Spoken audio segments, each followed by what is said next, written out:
सरस्वती माता की जय, सच्चियां जोता वाली माता थोड़ी सदा जय। गुरु रूप साध संगत जी,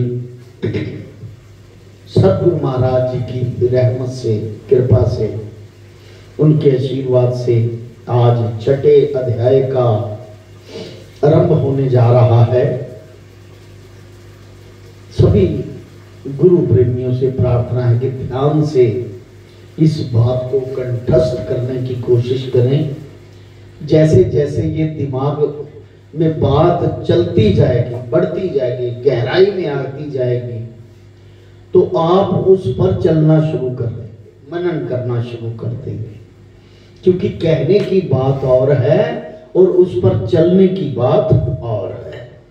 सफर दोनों एक जैसे हैं, लेकिन सुनने से भी कल्याण होता है अगर ध्यान अवस्था उस तरफ हो, गहराई की तरफ हो। आत्म संयम योग 47 श्लोक।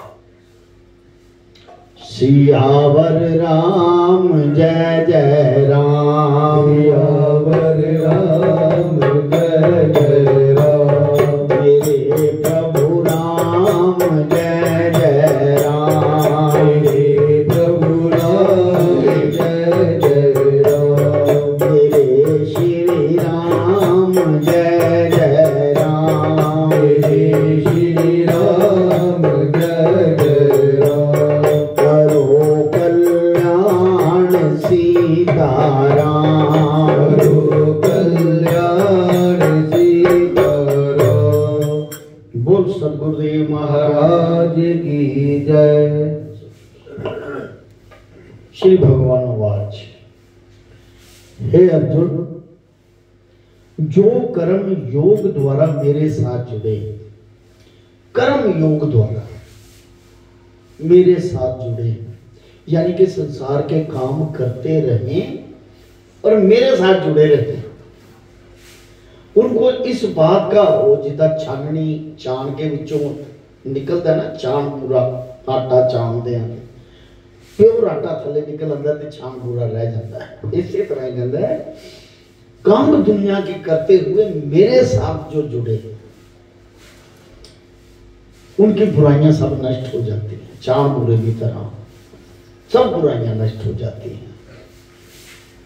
जो लोग मेरे साथ जुड़े हैं और फल कुछ वांछते नहीं, कि जो कुछ कर रहे हैं ईश्वर कर रहे हैं, अनासक्त कर रहे हैं, हमारी जो मुकद्दर में था ईश्वर हमें हमारे फल का दे रहे हैं, हमारे कर्म का फल दे रहे हैं, और आप कुछ ना वांछो, तिनको तुम सन्यासी जानो, क्योंकि वो निर्लेप है इसलिए सन्यासी है। जो मेरे साथ जुड़े हैं इसी से वो योगी भी है, कर्म योगी भक्त, यानी कि भक्त है, भक्ति में लीन है। योग में ना भक्ति और योगी में ना भक्ति को करने वाला, भक्ति में लीन, इसी से वो भी सन्यासी हैं। हे अर्जुन, जटा के धारे से, भस्म के लगाने से, अग्नि धूनी जलाकर बैठने से सन्यासी नहीं। जैसे आजकल कुंभ में कई लोग बैठे हैं, तो कम से कम कई लोगों को तो कई सन्यासियों को इतना अहंकार है, वहां पर जटा लगाई हुई है, अहंकार है कि हमारे नजदीक मत आओ। अबे गृहस्थी लोग आप लोगों के पास नहीं आएंगे आशीर्वाद लेने, तो किसके पास है? कई लोगों में इतना अहम है, पर कई दूर से आशीर्वाद देते हैं, सुखी रहो। उनमें पावर भी बहुत है, क्योंकि कुंभ का स्नान करते हैं। कुंभ का स्नान अमृत पान के समान है, देवता के समान, और देवता ही फल को देते हैं। ये कुंभ का मेला ना हर साल लगता है, 12 साल नहीं लगता, 12 साल बाद नहीं आता, नहीं लगता हर साल, पर यहाँ पर ये जो आया है ये लेट 144 साल बाद होगा। 5 जगह यहाँ लगता है मातलोक में, 7 ऊपर देवलोक में, क्योंकि लड़ाई जो हुई थी ना, जंग हुई थी, ये 12 साल हुई थी लगातार। हर साल एक साल इधर, 12 साल बाद टर्न आती है एक जगह की, इसलिए 12 साल मेगा कहते हैं। अब गंगा में जो हो गया, जितनी बार हो गया, वो 12 साल बाद ही हरिद्वार में आएगा। बाकी जगह पे हर साल लगता रहता है। 7 साल तो ऊपर लगता है आकाश लोक में, देवलोक में, वहां भी देवता रहते हैं, वो भी कुंभ स्नान करते हैं। संसार है, क्योंकि 6 लोक ऊपर, 7वां ये, और नीचे भी लोक हैं। कुंभ का मेला ऊपर ही 7 लोक तक लगता है, पाताल लोक में नहीं लगता, ऊपर है। वो शंकर भगवान की श्री राम जय राम जय जय राम, श्री राम जय राम जय जय राम, श्री राम जय राम जय जय राम, श्री राम जय राम जय जय राम। असली जो 12 साल बाद टर्न आती है ना मेले की, वो छोटी सी बात, मैं थोड़ी सी जो ज्ञान रूपी बात है जो मेरे दिमाग में आई गुरु कृपा से, वो मैं बताऊं कि 12 साल बाद क्यों कहा। ये पहली बार जब मेला लगा था ना, पहली बार कुंभ का स्नान, बोल सतगुरुदेव महाराज की जय। जब बृहस्पति 33 करोड़ देवी देवता के गुरु बृहस्पति देव जी महाराज, उनका जहां पर ब्रह्मांड में कहीं कुंभ राशि है, 12 राशियां है ना, 12 साल, 12 का पहाड़ा है, ये गणित है। ये कुंभ राशि में आए थे, तब इसकी शुरुआत हुई थी मेले की। तो 12 साल बाद ही कुंभ राशि आती है, इसलिए कहते हैं ये 12 साल बाद मेला लगता है, और 6 साल बाद अर्ध कुंभी कहते हैं। लेकिन पूरी बात कोई और है कि बृहस्पति देव कुंभ कहते कलश को, कलश कहते अमृत कलश को। बृहस्पति देव उस ब्रह्मांड में उस स्थान जो 30 डिग्री का स्थान है कुंभ राशि का, उसमें प्रवेश करते हैं। पर आजकल तो बृहस्पति वृष राशि में है। इसका मतलब हर साल मेला लगता है, हर साल 5 जगह इस साल और 7 जगह देवलोक। बोल शंकर भगवान की। श्री राम जय जय राम, श्री राम जय जय राम, श्री राम जय जय राम, श्री राम जय जय राम, श्री राम जय जय राम, श्री राम जय राम।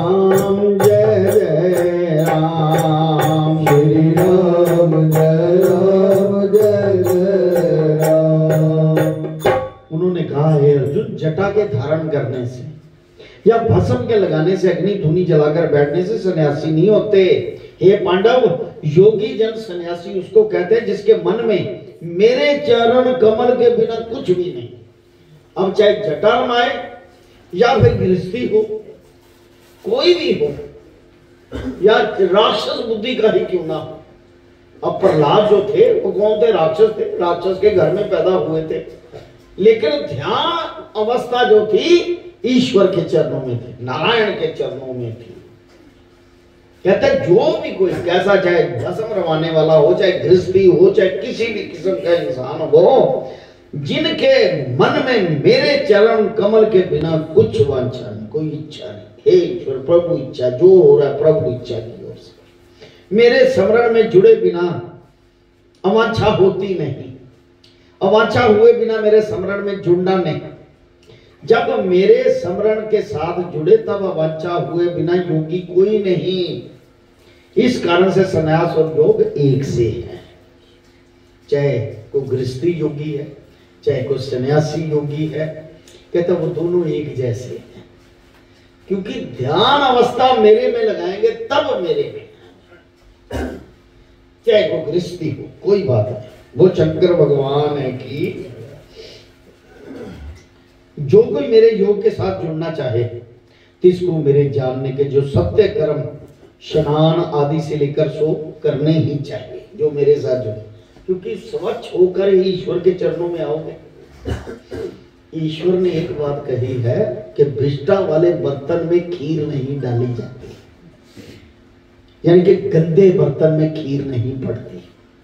बर्तन तो स्वच्छ होना चाहिए, इसलिए स्नान ध्यान करके राम राम जप के तब ईश्वर के चरणों में आप अपने जिस्म को तो शुद्ध करो, कम से कम आत्मा तो शुद्ध हो, आत्मा है ही शुद्ध। जिस्म को शुद्ध करोगे, आत्मा उस पर लगाओगे ईश्वर के चरणों में, तो आपका काम बन जाएगा, जो भी काम जिस प्रयोजन से आए हो। अच्छा एक बात बताऊं मैं, अगर ख्वाहिश के बारे में सोचोगे नहीं तो ख्वाहिशें अपने आप पूरी होती हैं, अपने आप पूरी होती है, कोई कमी नहीं रहती। जो कोई मेरे योग के साथ जुड़ना चाहे तो इसको मेरे जानने के जो सत्य कर्म स्नान आदि से लेकर करने चाहिए। जब सत्य कर्म निर्मल हो गए, स्नान आदि से जब निर्मल हो जाए आदमी, तब मेरे साथ जुड़ जाए, शुद्ध होके आया। और जो कोई योग आरूढ़ हुआ किसको कोई कर्म नहीं करना चाहिए। जिसको योग भक्ति मिल गई पूरी, उसको कोई कर्म नहीं करना चाहिए, जो कुछ उसकी इच्छा हो सो करे। कई देवलोक में, जब देवलोक है ना, वैसे तो मातलोक में भी है, पर वो गुप्त रूप में है, सन्यासियों के लिए, संतों के लिए, गुरुओं के लिए वो गुप्त रूप में है, क्योंकि उसका भेद इस तरफ नहीं बताता, उस चीज का भेद चाहे कुछ भी। देवलोक में ध्यान धरने से ही जिस चीज की इच्छा हो, वांछा हो, वो अपने आप आ जाती है। गुरु लोग इसीलिए कहते हैं, एक हंस होते हैं, एक परम हंस होते हैं। हंसों को समुद्र में मेहनत करके मोती निकालना पड़ता है, परमहंसों के लिए अपने आप मोती आते हैं। ये संतों के लिए बात कही गई कि हम जैसे गृहस्थियों के लिए जो हंस हैं और भगवान का नाम लेते हैं, तप करके मेहनत करके उस मोती को ग्रहण करना पड़ता है। लेकिन जो संत गुरु लोग होते हैं, चाहे देवलोक में हो चाहे यहीं हो, उनके लिए अपने आप मोती आते हैं, बाहर आते हैं। यानी कि भक्ति उनको उपजी होती है, उनको कोई कर्म करने की जरूरत नहीं पड़ती। सोवे तब सो रहे, बैठे तब बैठा रहे, जो योग आरूढ़ हुआ। योग आरूढ़ इच्छाचारी मुक्त रूप है, उसकी भक्ति संपूर्ण है योग आरूढ़ की। योग, अब देखो कल बात रात को हो रही थी कि एक हाथ खड़ा करके 16 साल से आदमी भक्ति में लगा हुआ, हाथ खड़े का खड़ा। अब क्या उसने स्नान किया? नहीं। जब हाथ खड़ा तो स्नान कैसे किया? इसका मतलब वो योग आरूढ़ हुआ, वो योगी, जो चाहे उसकी इच्छा वो करे। योग आरूढ़ क्या होता है, इसके लक्षण सुनो। इंद्रियां किसी विषय को ना उठे, मन में मेरे सिमरण के बिना कोई चिंता ही ना हो, उसको योग आरूढ़ कहते हैं। कि मेरे बिना कोई टेंशन ना, कोई चिंता ना हो। जब ऐसा हो तब योग आरूढ़ होता है। उसने अपनी आत्मा का उद्धार किया होता है, संसार के विषयों के स्वाद में नहीं रमा होता, और अपना ही आत्मा उसका मित्र है।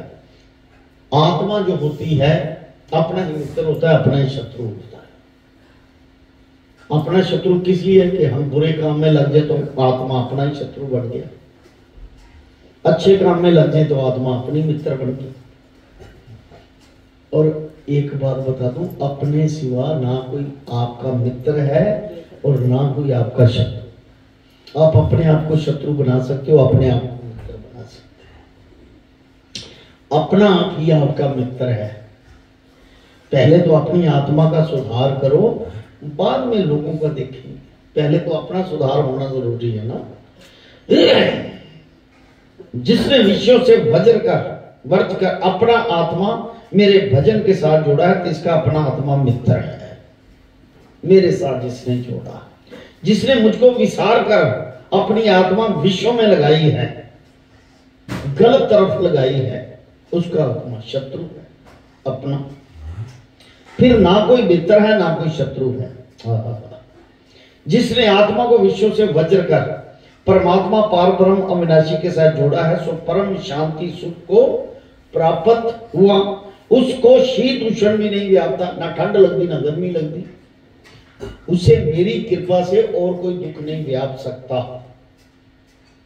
जो आदर करने से प्रसन्न नहीं, उसने मेरा आदर किया, उसको जवाब दे, ध्यान नहीं उसकी तरफ दिया। और अनादर करने से बुरा नहीं मानता, जिसकी बेइज्जती की जाए तेरी मर्जी, सत्य जो करता ठीक, क्षमा कर। जिसने अनादर किया, अनादर करने से बुरा नहीं मानता। अपने आप को जानना, इसी को ज्ञान कहते हैं। मैं क्या वस्तु हूं, ये क्या खेल है। और विज्ञान अर्थात परमेश्वर को जानना। विज्ञान कहते हैं परमेश्वर को जानना। ज्ञान विज्ञान, ज्ञान होता है जो नॉलेज जिसे कहते हैं, और विज्ञान होता है कि परमेश्वर को जानना, साइंस। ईश्वर ही सबसे बड़ी साइंस है।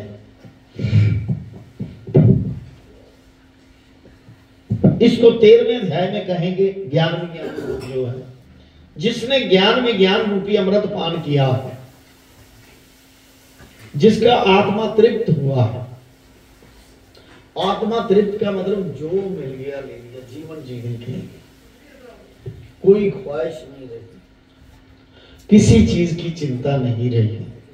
सो इंद्रियों को निवारण कर सदा एक सा रहे। इंद्रियों को निवारण कर सदा एक सा रहे, अपने कंट्रोल में रखे इंद्रियों को। कांचन माटी शत्रु मित्र एक समान जाना।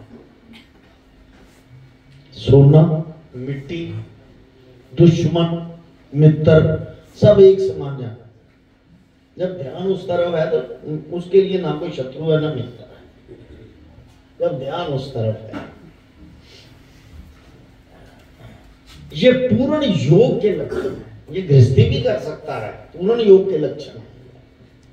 इस युक्त रहे, योगी आत्मा से जुड़े, अभय रहे, परमानंद रूप रहे, दूसरे की आशा ना करे, माया के मुंह से रहत हो, परम पद को पावे।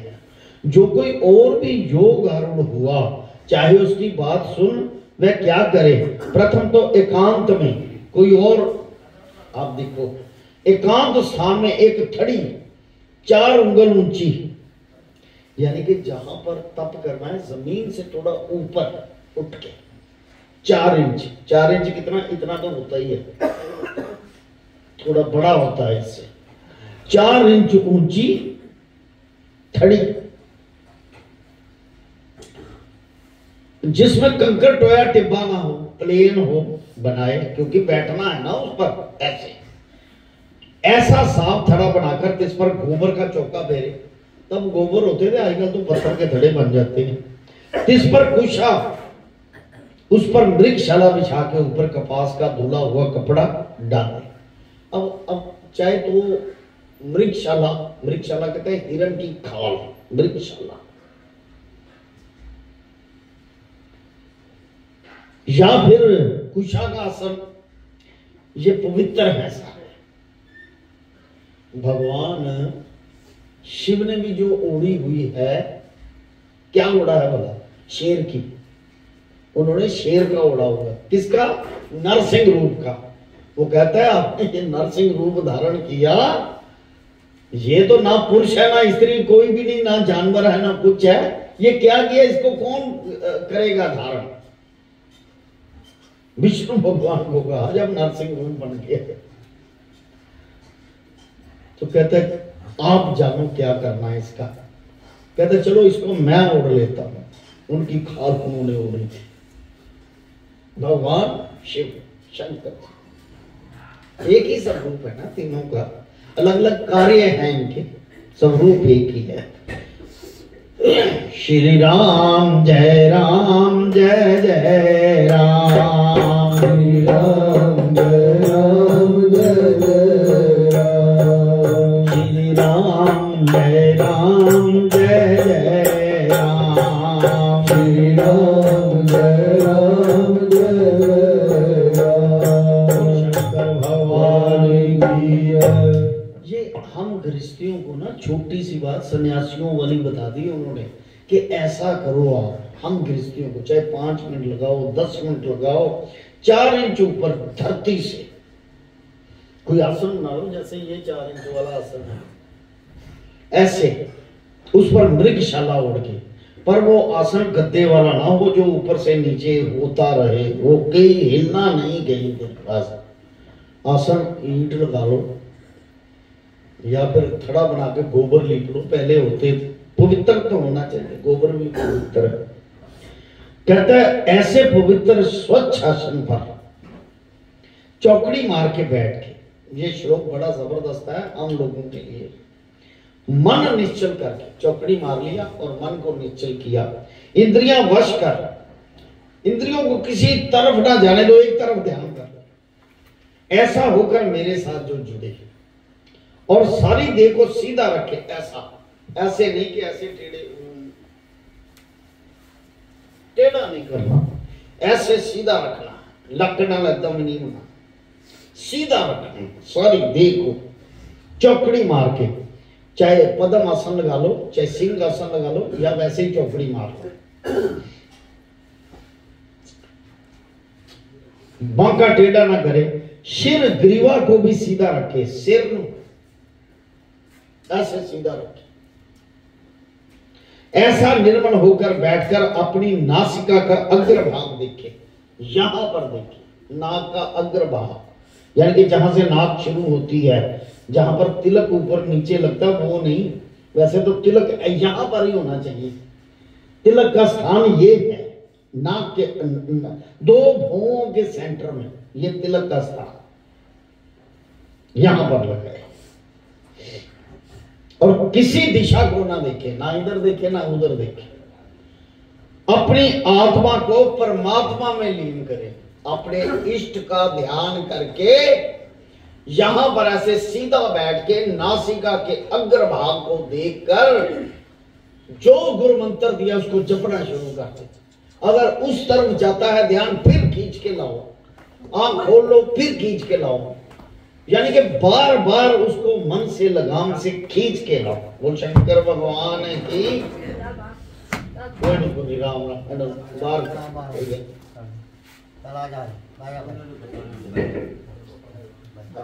बुकल से कर लो, बुकल से कोई नहीं, कोई नहीं, बुकल से कर लो।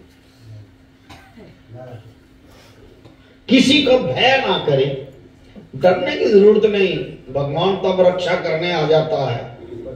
मन को संयम करे। संयम कैसे होगा मन? भाई हम आंख लगा के ऐसे बैठते हैं तो मन तो उड़ जाता है। मन को संयम करे, बार बार मन को उधर लाए।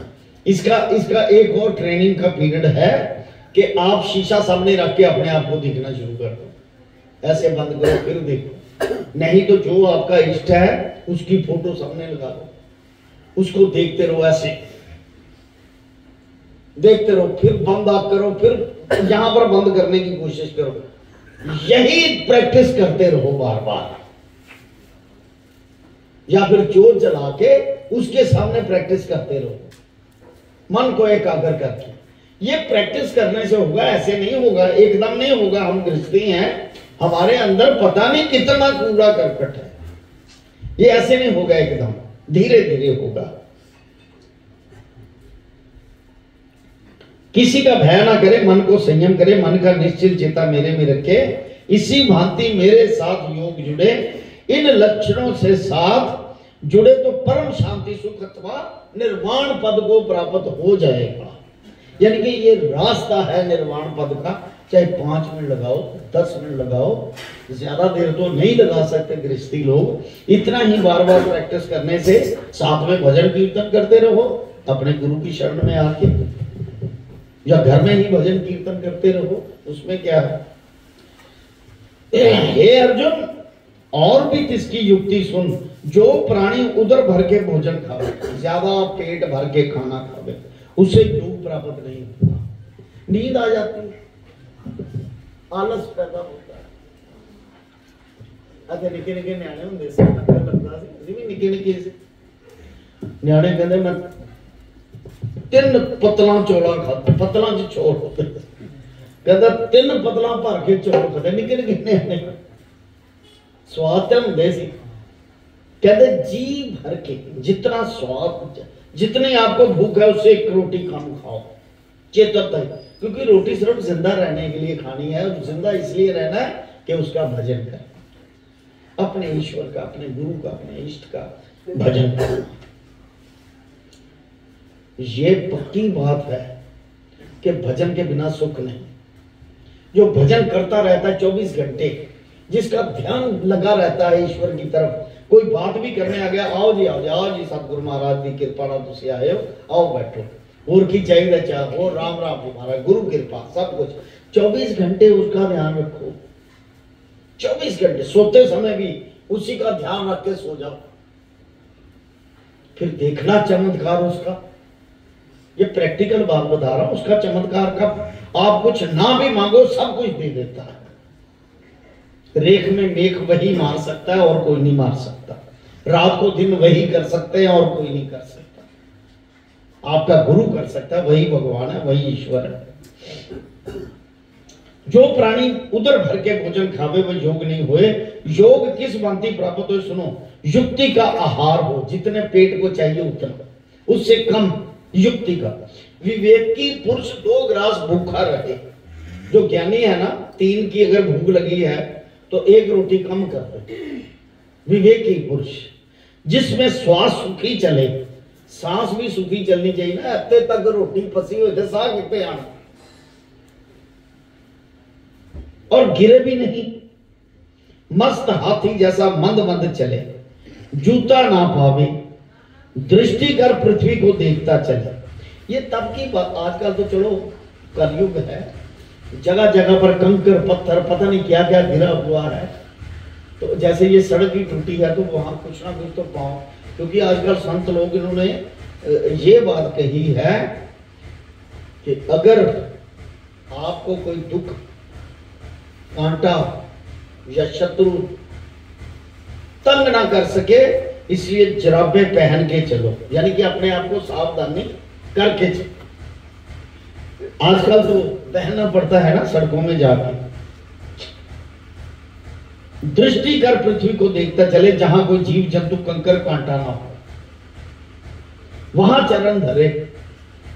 अब आगे कांटे होंगे तो जुत्ती तो पहननी पड़ेगी कि मुझे कांटे ना लगे, सेफ्टी तो करनी पड़ेगी। और पवित्र ठौर ना पैर, जागता रहे तो भी योग नहीं हुए, सोए रहे तो भी योग नहीं हुए। सोना जागना सहज कर पहर रात पहली जागे, पहर पिछली जाए सो ऐसा युक्ति कर योग करे तिसको ये योग प्राप्त हुए। एक बार गल हुई सी, गुरु महाराज जी ने भी किया है, उन्होंने तो ही मतलब मेरे दिमाग च गल आई कि कभी रात में 12 बजे तो बाद उठ के आसन लगा के कुशा दा कर ते उठ के बैठ के भजन करके जिदा वो दस्या वो करके देख, उहदे नाल पता चलेगा तुहानू। ये 2-4 बारी प्रैक्टिस करके देखियो, क्योंकि गुरु महाराज जी के मुखारबे चो गल निकली हुई है। ਇਹਦਾ मतलब कुछ ना कुछ उस गल पिछे राज है, अपने आप पता लग जाएगा। करके देखियो, ये राज की गल है जी मैं दसी, करके देखियो। क्योंकि जिन्हों को शब्द है वो तो कर सकते हैं आराम नाल, नहीं शब्द वो भी करके देखन, क्योंकि हाँ वो करके देखो। बोल शंकर भगवान की श्री राम जय राम जय जय राम, श्री राम जय राम जय जय राम, श्री राम जय राम जय जय राम, श्री राम जय राम जय जय राम, श्री राम जय राम जय जय राम, श्री राम जय राम जय जय राम, श्री राम जय राम जय जय राम, श्री राम जय राम जय जय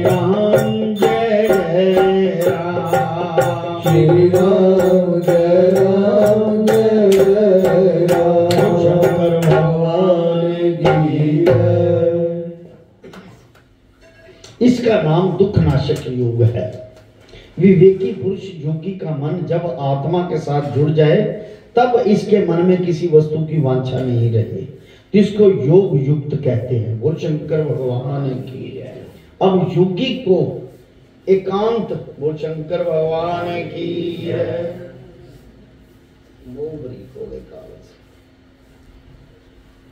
एकांत बैठना क्यों कहा है, जिसका दृष्टांत सुनो।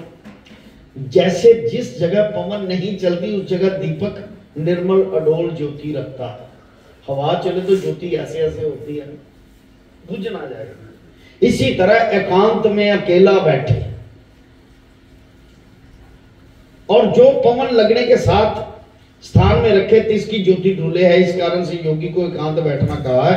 जो एकांत बैठकर मेरा ध्यान करे उस योगी का चेता मेरी सेवा युग से निष्कल हो जाता है। कहता है जो एकांत में कई बार बैठता है ना, क्योंकि वो ध्यान फिर किसी और की तरफ कहां जाना। अब 20 आदमी पास बैठे तो आप वो गुप्त बात ऐसे करते रहो, लोग कहेंगे पखंड करता है। पहले तो ये उसको टांचे भी करेंगे, वो ज्योति ऐसे ऐसे करेगी ना। फिर हवा में बैठोगे, अकेले में बैठो, आपके पास कोई भी ना हो, गृहस्थी ना हो, कोई भी ना हो, घर का जीव भी ना हो, अकेले में बैठ के जब भजन करोगे तो मन का निश्चल चेता इकट्ठा होता है, लग जाता है मन का निश्चल चेता। ये भी एक तरीका है। इसीलिए टाइम निकाला सुबह शाम, कहीं थोड़ा बहुत कर लिया कर। अच्छा एक और बात बताता हूं। आप जानते हैं जो गंडमूल का पीरियड होता है, गंडमूल सिर्फ बच्चे का ही नहीं होता, ये जो संध्या और प्रभात है ये भी गंडमूल है। क्योंकि उधर शाम ढलने वाली होती है, रात पड़ने वाली, वो समय जो होता है, और एक प्रभात रात खत्म होने वाली होती है और सुबह होने वाली, वो भी गंड का पीरियड है। संतों ने ये पीरियड चुना कि ये खतरनाक पीरियड है, इसमें भजन करना चाहिए, जोत उसमें जलानी चाहिए, गंड के पीरियड में। क्योंकि उस समय वो नाशवान समय होता है, उस समय में इसलिए गंडमूल की पूजा की जाती है। बच्चे गंडमूल में है, ये उस नक्षत्र में पैदा हुआ, एक नक्षत्र जा रहा है, दूसरे को गंड पड़ रही है, उसके सेंटर में पैदा हुआ है, इसकी पूजा कर दो, इसको कोई लॉस ना, इसलिए करते हैं और कोई कारण नहीं। तो संध्या और प्रभात को तर्पण करते हैं, जो जलाते हैं वो इसी कारण जलाते हैं, वो समय गंडमूल का है। गंडमूल से बात याद आई, जो भी गंडमूल का समय है, जैसे एक ऋतु से दूसरी ऋतु परिवर्तन जब होती है तो कितनी बीमारियां आती, वो गंडमूल का समय है। जो परिवर्तन होने वाला, डिसॉल्व होने वाला समय, वो गंडमूल का। पाकिस्तान जब बना 1947 में, उधर की दुनिया इधर आई, इधर की वो गंडमूल है समा, क्योंकि वो परिवर्तन हो रहा है, एक दूसरे की तरफ जा रहे हैं। कितना नरसंहार हुआ, ये समा बहुत बुरा होता है गंडमूल का। कहीं कहते जी गंडमूल वाले बच्चे अच्छे भी होते हैं, भाई पूजा कर लो ठीक हो जाएगा, ऐसी कोई बात नहीं, लेकिन गंडमूल की पूजा जरूर है। बोल शंकर भगवान की। श्री राम जय राम जय जय राम, श्री राम जय राम जय जय राम, श्री राम जय राम जय जय राम, श्री राम जय राम जय जय राम, श्री राम जय राम जय जय राम, श्री राम जय राम जय जय राम। ये जो एकांत बैठकर मेरा ध्यान करे, उस योगी का चेता मेरी सेवा युग से निश्चल हो जाता है, तब उसको आत्मा का दर्शन होता है। अब देखो उन्होंने भी कह दिया कि आपको अपना ही दर्शन करना है, तब उसे आत्मा का दर्शन, इसको निकाल के देख लेना, जब दीदार हो कभी इतना तब कर लेना, तो जो आपका इष्ट है वही नजर आएगा। क्योंकि आकार में तो उसने आपने देखना है ना उसी आत्मा को, तो वही नजर आएगा और कोई नहीं नजर आएगा। बोल शंकर भगवान की। आत्मा के दर्शन से अति सुख को पाता, फिर कोई रह नहीं जाता देखने को। आत्मा के दर्शन का सुख कैसा आती है? विनाशी सुख है, जिसको बुद्धि जानती है वह सुख बुद्धि गोचर है। इंद्रियां उसी सुख को नहीं जानती, इस कारण से इसका नाम अति इंद्रिय सुख है। और जिनको पाने से वह योगी निर्लेप निश्चय होता है, और जिस सुख के उपरांत और कोई लाभ नहीं मानता, जिस सुख के पाने से शरीर को कोई बड़ा दुख लगे और शस्त्र साफ काटे अग्नि में जलावे तो भी तिसको दुख नहीं लगे, तिस पर साक्षी प्रहलाद है। मतलब अग्नि उसको जला नहीं पाई, उसको पहाड़ों से गिराया गया तो उसे कोई तकलीफ नहीं हुई। कहने का मतलब जो योग आरूढ़ है, जो भगवान की तरफ जिसने अपना सारा कुछ समर्पित कर दिया, उसको कोई तकलीफ नहीं होती। जैसे हिरण्यकश्यप ने अनेक प्रकार की यातना हुई, प्रहलाद को कुछ कष्ट ना हो। ऐसा सुख जिसे पाकर सभी दुख भाग जाएं, ऐसा सुख निदान योग संसार से विरक्त होकर अवश्य कीजिए। संसार तो अलग होके ऐसे सुख को पालनी 5-10 मिनट भक्ति जरूर करें। जेको घंटा लगा सकता तो लगाए, सारा समा होता, पर माया दी दुनिया गृहस्थी जीवा सारा जिम्मेवारियां बहुत ने, कम से कम ओदे विचों भी 5-10 मिनट टाइम कट के सवेरे शाम जरूर लगाए। तो शंकर भगवान की। ऐसा सुख निधान योग संसार से विरक्त होकर अवश्य कीजिए, विलंब ना करें, देर ना करो। हजे भी कुछ नहीं बिगड़िया, देर ना करो। सभी कामना मिसाकर और सब इंद्रियां वश करके योग कीजिए। शनै शनै मन को बुद्धि साध पकड़कर, धीरे धीरे मन जो है ना बुद्धि को साध पकड़ के आत्मा में निश्चल रख होना शुरू हो जाएगा। और कुछ ना चितवे, ये मन चंचल है, जिस जिस बात को चितवे तिससे निवारण कर आत्मा साथ लगा दे। जब मन साथ जुड़ जाए, इसका मतलब जुड़ सकता है मन। अगर अभी तक नहीं जुड़ा तो हमारी पूजा में कमी है, भगवान में नहीं को कमी। तब कैसे परम शांति सुख को पावे है? 3 गुण को काट जावे, यानी कि सतो रजो तमो तीनों गुण काटे जाते हैं। सतो गुण इसीलिए किए जाते हैं कि उसके साथ आ जाए, जो गुणातीत हो जाए, गुणों से रहित हो जाए, तो उस पार ब्रह्म को पा लेता है। निर्मल पाप से तब ब्रह्म साथ मिलने से ब्रह्म का ब्रह्म हुआ, कपट माया दूर किया, इस प्रकार जिसने योग जाना सो नहीं डोलता। आपसे आप जुड़या तिनके सब पाप सहज ही झड़ जाते हैं। तिन योग पाया तब ब्रह्म सुख को प्राप्त हुआ, आत्मा संग किया परम सुख को पाया। सकट घट में आपको देखा, आत्मा में सकल देखा, अपना पराया कुछ ना देखा। आत्मा जाना सदा ही समदृष्ट देखा, सबको एक जैसा देखा। आप मध्य ब्रह्म देखा, जगत निर्मल योग ब्रह्म प्रताप से पाया।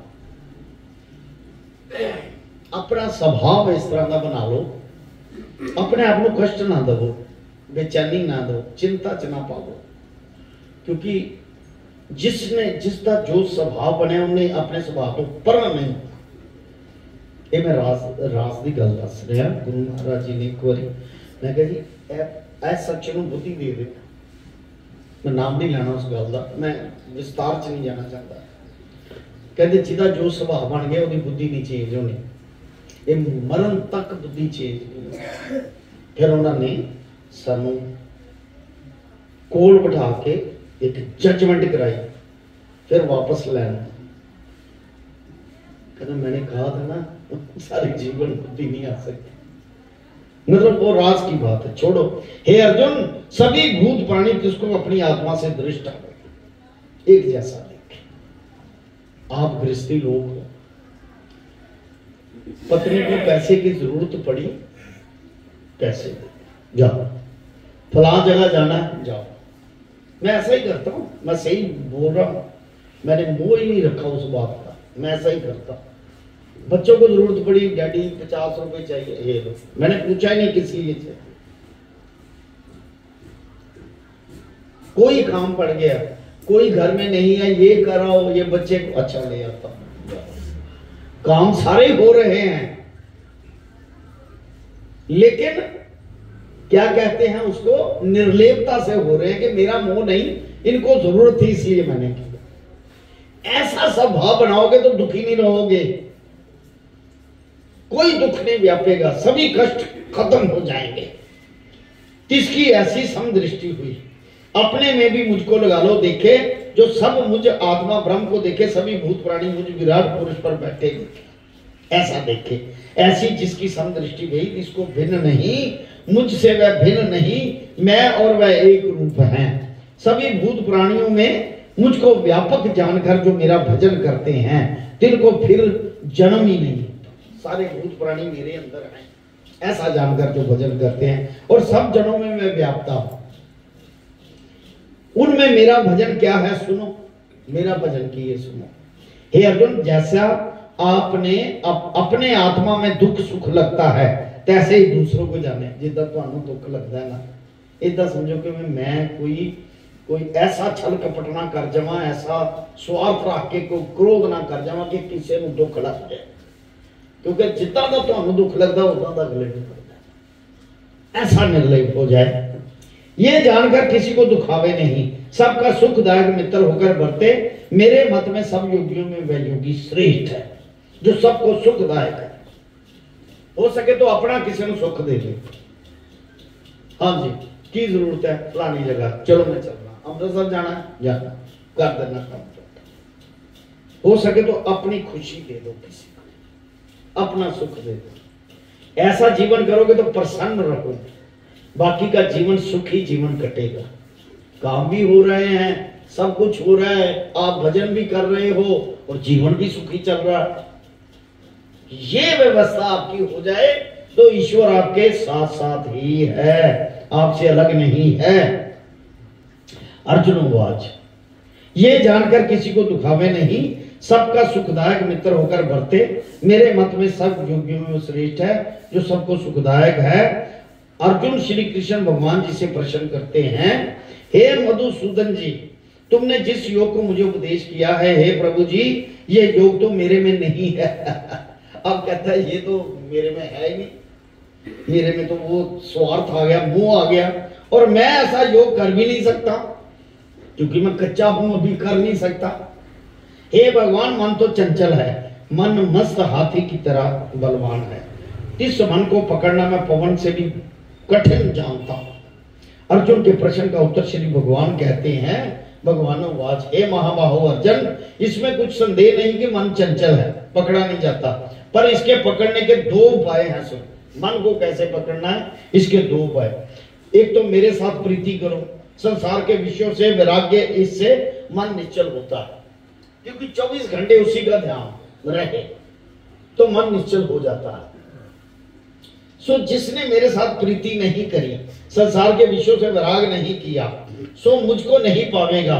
जिन्होंने अभ्यास द्वारा मन मेरे साथ नहीं जोड़ा, अभ्यास करके मेरे साथ जिसने मन नहीं जोड़ा, तिनको योग, यानी कि उनके साथ जुड़ना जरूरी है और कुछ नहीं। अभ्यास के लिए जब मेरे संकट बिना जो कुछ और चितवना मन चितवे है, मन बुद्धि साथ पकड़कर मुझको ही सुमरे, इसका नाम अभ्यास है। कहते मुझे ही सिमरे, इसका नाम अभ्यास है। जिसने विराग और अभ्यास दोनों उपाय नहीं किए, तिनको योग कठिन है। वो शंकर भगवान, ये तो कथा है सारे संसार की, पर जिसको गुरु प्राप्त हो गए हैं, मैं एक छोटी सी बात कहता हूँ, चिंता ना करना कि ये कठिन सौदा है, हमें नहीं मिलेगा, ऐसा नहीं चिंता करना। मैंने कहा जी भजन नहीं होता गुरुदेव, छोटी सी बात कह लो, पक्की बात। यहाँ पर मंजी डाली हुई थी, मैं पास बैठा, मन नहीं लग गया। कहते कोई नहीं, जितना कर ले हमने ही बहुत है। यानी कि जिसको गुरु मिल जाए और गुरु की तरफ ध्यान हो 24 घंटे कि मेरे सतगुरु हैं, मेरी रक्षा करने वाले हैं, इतना ही बोल दे तो गुरु अपने तप से भी तार देंगे। मैंने एक बार कहा, हे गुरु, मैं कहा सुजीत भी था उस वक्त, कोटे पे बैठे थे। मैंने कहा जी कुछ सिफारशी जा सकता है? कहते जा सकता है। यानी कि गुरु अपनी भक्ति से सिफारिश कर देते हैं, पर कहते साथ में ये चेतनता ही करके जरूर, क्योंकि उसके पास अपना तो कुछ है ही नहीं। चेतनता ही करते हैं कि तराजू तेरे हाथे में है, इसको ध्यान से तोलना, मतलब गलत तरफ ना ले जाना, तराजू ध्यान से तोड़ना, बैलेंस करके तोड़ना, ऐसा कहा था। यानी कि गुरु सिफारिश करते हैं, ऐसी बात नहीं। आप सिर्फ गुरु को पकड़ो, बस गुरु को धारण करो। ये तो आम सारे गृहस्थियों के लिए बात कही है, लेकिन जिसने गुरु धारण कर लिया उसका मोक्ष ही है। गुरु की जिम्मेवारी है, गुरु ने बांह पकड़ी है आपकी, ऐसी कोई बात नहीं है, डरने वाली बात नहीं है। जिन्होंने अभ्यास और विराग से मन मेरे साथ जोड़ा है, उसको योग पाना आसान है।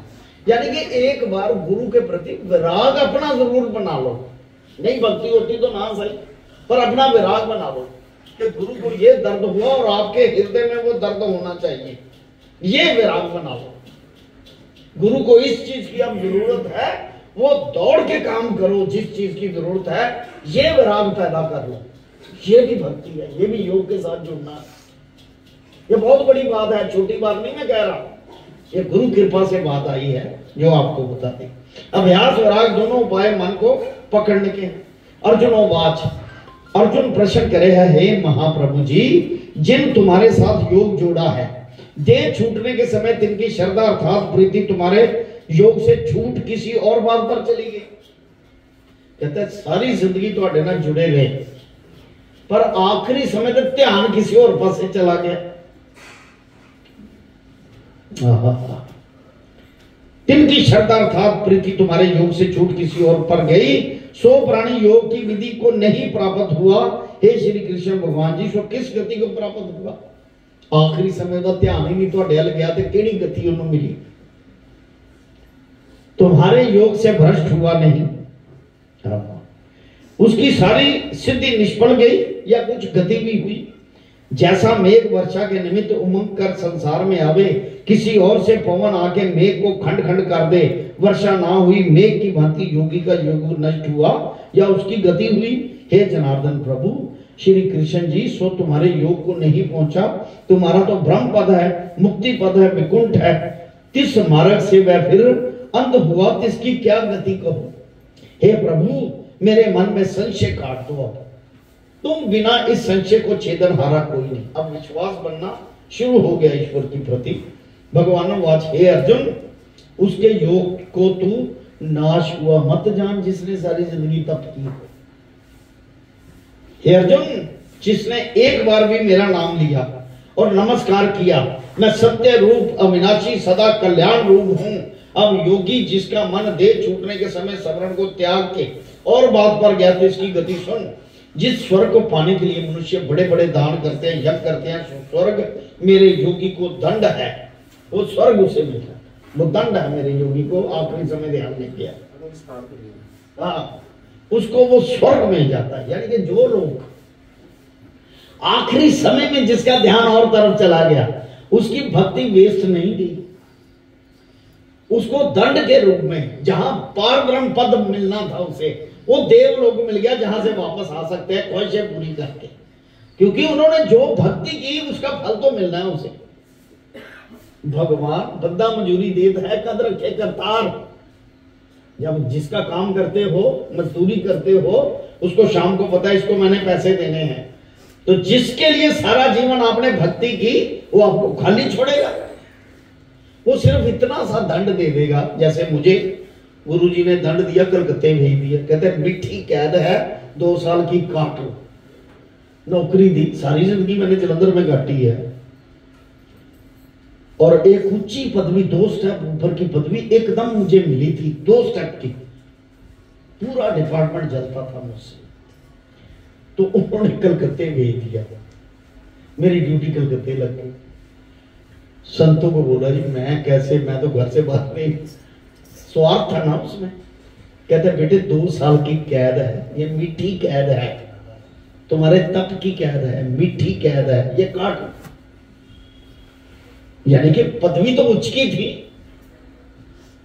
वैसे ही स्वर्ग जिसने तप किया, ईश्वर को सदा अपना माना, उसको देव लोक में जगह मिलती है, देवता बन जाता है वो, और फिर वापस आके फिर योग आरूढ़ होके फिर ब्रह्म पद को पाता है। यानी कि एक समय वेस्ट हो जाता है थोड़ा आखिरी समय का, उसका योग भ्रष्ट नहीं होता। बोल शंकर भगवान की। गुरु भजन इसीलिए देते हैं कि आखिरी समय पर आपका ध्यान लग जाए। तब भी अगर गृहस्थी की तरफ ध्यान लगा रहा, यार मेरे बच्चे का कुछ नहीं बना, मेरा उसका नहीं कुछ बना, और प्राण निकल गए, वो देवता तो बन गया अपने घर को आशीर्वाद देने के लिए, देवरूप तो बन गया, पर गुरु ने उसे दंड दिया कि तेरा भी मोक्ष नहीं हुआ। देवताओं का मोक्ष नहीं है, वो बार बार आ सकते हैं देवता। गुरु लोग कहते हैं कि भजन के बिना कोई चारा ही नहीं सुख का। जो भजन नहीं करते वो दुखी रहते हैं, क्योंकि कर्मों की सजा के लिए मातलोक में आए हैं ना। हम पिछले जन्म के कर्मों की सजा पाने के लिए मातलोक में आए हैं। किसी से कर्ज लिया था उसका चुकाने के लिए है, किसी को तकलीफ दी वो बीमार हुआ, वहां ना कोई किसी की स्त्री है ना कोई भर्ता देवलोक में, वहां अप्सरा भोगने को है। कैसे है? यानी कि सुख भोगना है। अप्सरा का मतलब सुख भोगना। जिनकी देह से बड़ी सुगंधी आवे है और दिव्य गंधर्व गायन करते हैं स्वर्गलोक में, और खाने को अमृत भोजन है, सूंघने को दिव्य पारिजात के फूल, पहनने को दिव्य वस्त्र और अनेक प्रकार के दिव्य भोग हैं। योग भ्रष्ट वहां जाकर पहुंचता है और उन दिव्य भोगों को भोगता है। जब उन भोगों से उनका मन विरक्त हो जाता है, तब वह स्वर्गलोक से त्याग कर मनुष्य लोक में आ जन्म पाता है। यानी कि उसका जन्म होता है। आखिरी समय में जिसका ध्यान चला गया, वह किसी पवित्र कुल, ब्राह्मण, क्षत्रिय और लक्ष्मी युक्त कुल में जन्म लेता है। जहां पर पहले ही भजन चल रहा है वहां जन्म होता है। आप देखो, आपके जन्म से पहले यहां भजन नहीं चल रहा था, वो कहां जाएगा? एक बेड़ी का मलाह ही नहीं बना। जो एक बेड़ी का मलाह नहीं बना, वो कहते हैं चलो वो उसका चला गया, वो कर लेगा, उसकी जिम्मेवारी होगी। फिर उसे छोड़ के अगला चला गया, वो कहता है चलो उसकी जिम्मेवारी होगी। वो किसी काम का नहीं रहता। गुरु एक ही धारण कर, जो बाप नहीं कर सकता वो गुरु कर देता है। और शंकर भगवान है कि इसलिए गुरु को कभी ना छोड़ो और गुरु का कभी अपमान ना करो। जब गुरु का दिल दुखा तो आपको वो सजा भोगनी पड़ेगी। ये ध्यान रखना, आपको भोगनी पड़ेगी सजा अगर गुरु का न दुखा। सियावर राम जय जय राम। जिसने थोड़े दिन योग साधना करी, मरने के समय योग से चला गया होए, सो स्वर्ग के भोग भोगकर ब्राह्मण क्षत्रिय द्रव्यवान घर में जन्म लेता है। फिर वह योग की साधना तिनके मन में ऐसे जाग उठती है जैसे कोई कार्य करते करते सो जाए, जैसे कम किया थे उस टाइम से सो गया, दोबारा जाग गए थे फिर शुरू कर देता। ऐसे वो स्थिति बनती है जो मरने के समय ध्यान भटक। इसका मतलब भक्ति का फल है, चाहे कुछ भी कर लो भक्ति का ही फल है, भक्ति से ही सुख है। इसी भांति तिनके मन में योग उपजा है, तब मेरे योग साथ जुड़ के मेरे परमानंद अविनाशी पद में प्राप्त हो जाता है। इसने थोड़े दिन साधना किया और मरने के समय उसका मन योग से चला गया, उसका वृतांत था। अब जिसने बहुत दिन योग साधन किया और मरने के समय मन चलायमान नहीं हुआ, मरण के समय ध्यान उधर ही रहा, ईश्वर हे ईश्वर तेरी मौज, उसका वृतांत सुनो। वह योगी भी स्वर्ग के भोग होकर फिर मनुष्य जन्म पावे, तो बड़े बुद्धिमान मेरी महिमा जानने हारे योगी के घर जन्म पावे। अति दुर्लभ से दुर्लभ, यानी कि जिसने सारी जिंदगी तप